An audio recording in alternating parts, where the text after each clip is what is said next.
It is another edition of Time About the Movies, and today we're taking a look at the 4 films released on December 11th, 2009. It would have been 5 films, but unfortunately Princess and the Frog is out this weekend in wide release, and we already talked about it a couple weeks ago. As much as I would love to talk about it again, we gotta talk about the newer releases, and other than that, though, there really isn't a whole lot there in terms of some of these big new releases here.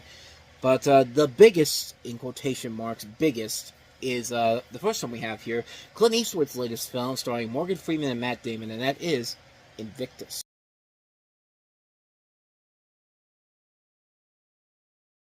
So when you take a look at this movie, you can kind of see the pros and the cons of it per se, but this is based off the book of the book called Playing the Enemy, Nelson Mandela and the Game That Made a Nation, about the events in South Africa before and during the 1995 Rugby World Cup. The Springboks were not expected to perform well, the team having only recently returned to higher-level international competition following the dismantle of apartheid, the country that was hosting the World Cup, thus earning an automatic entry.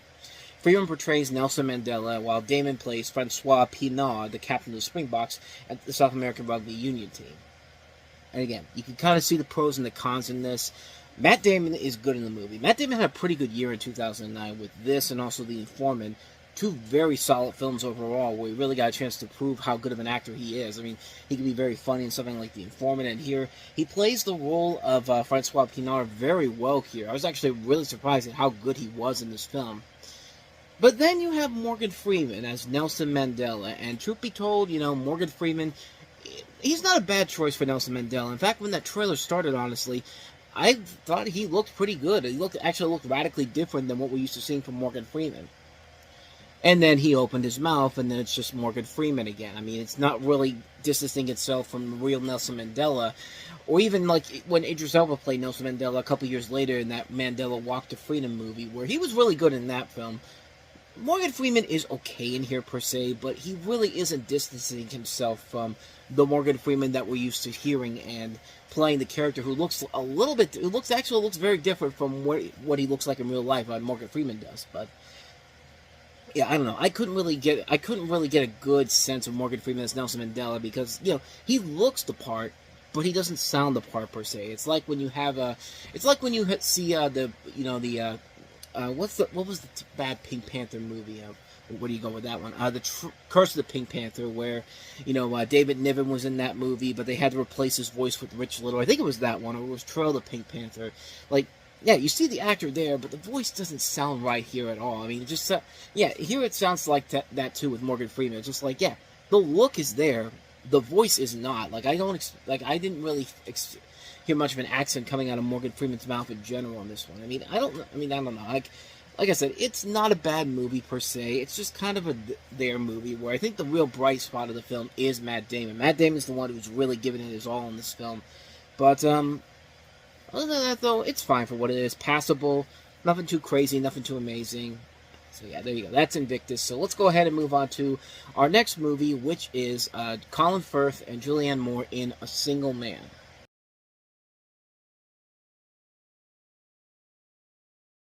I know what you're thinking. How can they make a sequel to A Serious Man already? It only came out 2 months ago. That's what I thought when I saw the title for this. It's just like, how do we go from how do we go from A Serious Man to A Single Man? Granted, that's basically what happens at the end of A Serious Man, but obviously these 2 movies are not connected in any way, shape, or form. But you have Colin Firth starring as George Faulkner, a depressed gay British university professor living in South Carolina in 1962.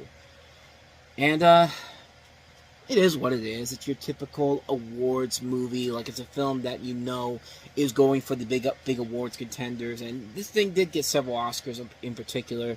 Oscar nominations, I should say. I believe it did. Well, maybe not. Maybe it didn't. I guess maybe people saw through it, but, actually, no, Colin Firth did get an Oscar nomination for this. He didn't win, of course, but he'll win it the next year for a lesser film of his, but we'll get to that later on. But this is a movie where I think it's... it's one of those style over substance movies. The movie does look pretty good. It's a period piece taking place in the 60s, and this guy who's never directed before, Tom Ford, who's a fashion designer, I thought he did a pretty good job of handling the direction overall. The script is where it kind of falls apart. It's kind of a generic movie. There's nothing about it that really makes it stand out or anything unique in general. It's just not really there in terms of the scripting department. But the performances are good enough. Colin Firth and Julianne Moore, I think, do give a solid performance in this. And this director, Tom Ford, I think does a very good job of handling it overall. And I think it is a very solid film. It's a very solid idea in general. But other than that, though, he did do one other movie, this director, Nocturnal Animals. Is that the one with... Yeah, that's the one with Amy Adams that came out a couple years later. Actually, that one was really good. I remember liking that one a lot. But this one, again, it's mostly style over substance. The movie looks great. The acting overall is pretty good. The film, so-so. Mixed opinion, but it's good for a one-time watch, I guess. But I'm never going to want to watch it again. So with that said, let's go ahead and move on to the next film. Peter Jackson's latest movie, certainly a different movie from his other blockbusters. This is The Lovely Bones.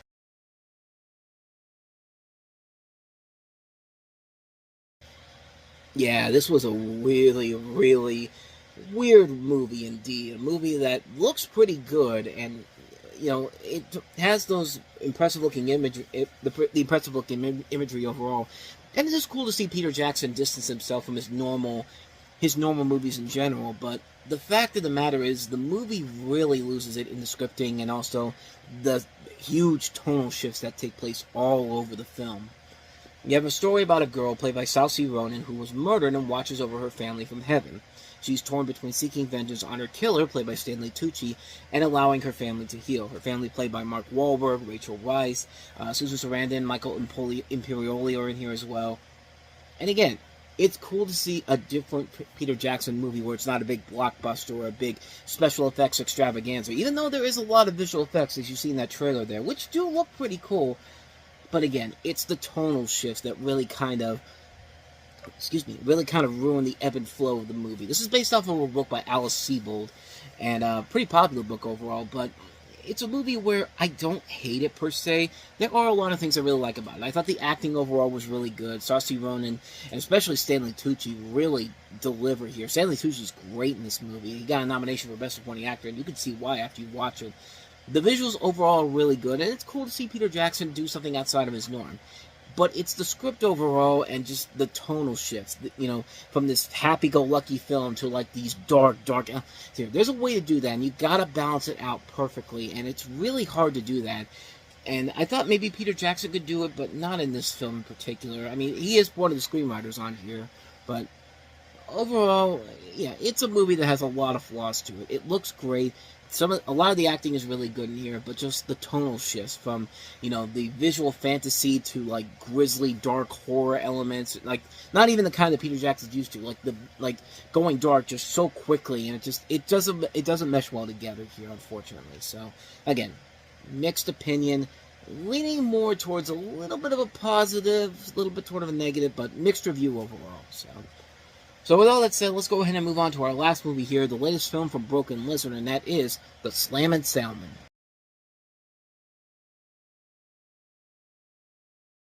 The latest film from Broken Lizard, Slammin' Salmon. It's about the owner of a restaurant who holds a contest to see which one of his waiters can earn the most money in a single night. The winner receives $10,000, and the loser receives a beatdown by the owner, played by Michael Clark Duncan. You have a cast that also includes a lot of the Broken Lizard members, including Jake Chandrasekhar, Kevin Heffernan, Steve Leamy, Paul Satir. We also have Olivia Munn, Kobe Smulders from How I Met Your Mother, and the Avengers, April Bowlby from Two and a Half Men.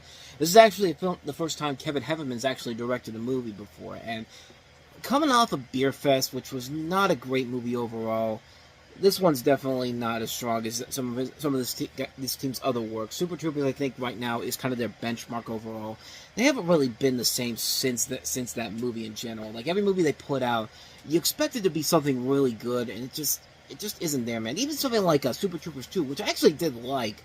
Like, I thought that was actually one of the big surprises. It's just something about the Super Trooper movies and what they're able to do with those that just makes it stand out in their own unique way. Those movies still hold up, but this one's not as strong. I mean, Michael Clark Duncan seems like he's having the time of his life in this, playing an over-the-top role, but we've seen so many other movies and shows do this better. This feels like a mix between the movie Waiting and the underrated show Party Down, which is the show where you have all these it's a story about this catering company, and in that cast you have Adam Scott among the cast, along with Ken Marino, and who else is in there? Jane Lynch was in there too. But yeah, it feels like this is a meshing of those two things in particular. But if I'm going to choose which one I want to see, I think I'm going to go. I would rather watch Party Down or Waiting than watch this again. I mean, the comedy in here isn't that great overall. Sometimes there's a good laugh here and there, but it's never enough to make me say that this is a film that's worth checking out. It is just kind of like, I mean, I watched it. I didn't really get much out of it per se. I feel like it's a film that could have done so much more in general, but it just isn't there, man. It just didn't feel like it was working in general, and I was really let down by it. So yeah, not a great review for the Slam and Salmon. Overall, not a very good week for the movies in general. I think if there's one movie I would say it's worth checking out, it's probably Invictus, but even then, it's not that great of a movie overall, but that's easily the best of the 4 movies we have here this week. Or you can just go see Princess and the Frog again. It's coming out in wide release, so yeah, go see that one. What was I thinking? Princess and the Frog is the movie I would see from that weekend in particular. If you could somehow go back in time 16 years ago and go see a movie that weekend, Princess and the Frog is the one I highly recommend. Yeah, I don't know how time travel would work in this case because we don't have time travel now, but if someone out there wants to go ahead and do that, there you go. I just gave you a tip right there. And off that little tirade there, that's going to wrap this episode of Time About the Movies up. Yeah, not a good week for movies overall, but don't worry, though. We are going to make up for it on the next episode. We've got 6 movies, including easily the most anticipated movie of the year. Like, this is the big movie that everyone's been waiting for. The movie. Oh, not that one! Did you hear about the Morgans? That's a romantic comedy with a cute couple, Sarah Jessica Parker and Hugh Grant. One's an oversensitive lady who cries a lot, and the other one is Sarah Jessica Parker. And that's probably the most notable thing about that movie. Did you hear about the Morgans? It's one of those ones that we'll take a look at. Ending a year of really bad comedies, and we also have The Young Victoria. We have one of the best underrated movies of the year, 9, Rob Marshall's latest film, featuring Daniel Day-Lewis and a cast of very, very beautiful-looking women of varying ages. We'll get to that one. We also have Jeff Bridges in Crazy Heart, the movie that won him the Academy Award. We have A Town Called Panic. And, we have this little movie from the guy who did Titanic, Avatar. That may or may not be a significant movie that comes out this week, but we've got 6 movies overall to look at, so we'll look at that one along with the other movies, because clearly, Avatar doesn't pales in comparison to the big budget, the mediocre budget meetup of Hugh Grant and Sarah Jessica Parker. Okay, I'm completely butchering this right now. Of course, Avatar is the big new release, and we're definitely going to look at that next time around, and along with the other 5 movies here as well.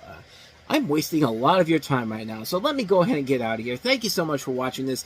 If you somehow enjoyed this, I thank you so much for that. But if you want to see more of this, and if you like seeing me drag stuff on, go ahead and hit that playlist on the next page. Check out the previous episode. Like button, subscribe button, notification button, and the bell. You know the spiel by now. I'm getting out of here. I've wasted enough of your time already. I will see you guys next week. And until then, next time, I should say, we'll take a look at the movies next week tomorrow. But, yeah, we'll see you next time. So until then, take care. I'm sorry.